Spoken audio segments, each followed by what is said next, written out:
यहूदियों ने किस तरह से अरब कंट्री को तबाह किया और मुस्लिम देशों से कैसे इस्लाम को खत्म करने की साजिशें की, इसकी एक झलक हम इस ऑडियो में सुन सकते हैं। Japan that you visit today is so different from Japan of the 1930s. Well, is that possible in the Arab world? And I categorically say, of course it is. We've seen it in the Gulf states. There was, in fact, a cultural change there. That same thing is, in my opinion, happening to a considerable extent in Saudi Arabia.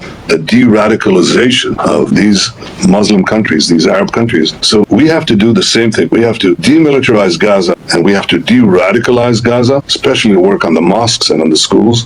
That's where children imbibe their values. Yeah. And then we have to also rebuild Gaza, and I hope to have our Arab friends help in that context. ये जो clip है वो यहूदियों के नेता Netanyahu और Tesla company के मालिक एलोन मस्क के बीच का है, जहां नेतन्याहू कह रहा है कि जिस तरह हमने अरब कंट्री में इस्लामिक कल्चर को नाबूद करके वेस्टर्न कल्चर को आम कर दिया, और ये मंजर आज हम अरब कंट्री में देख ही रहे हैं, जहां दुबई और कतार जैसे देशों में नंगापन आम हो गया है। हत्ता कि दुबई में तो बुतों की पूजा को भी परमिशन दे दी गई है। वहीं सऊदी में हिजाब को अनकम्पल्सरी कर दिया और नात और हम्द पढ़ने पर प्रतिबंध है और म्यूजिक, कॉन्सर्ट और सिनेमा की इजाजत दी गई, और वो एक वन लाइन सिटी बना रहा है जो वेस्टर्न कल्चर की ही एक झांकी है, जहां वेस्टर्न कल्चर को प्रमोट किया जाएगा। आज यहूदी फिलिस्तीनियों को भी इन अरब कंट्री की तरह बनाना चाहते हैं। इसीलिए जायोनिस्टों का सरदार नेतन्याहू इस ऑडियो में कह रहा है कि हम उनके मदरसों पर,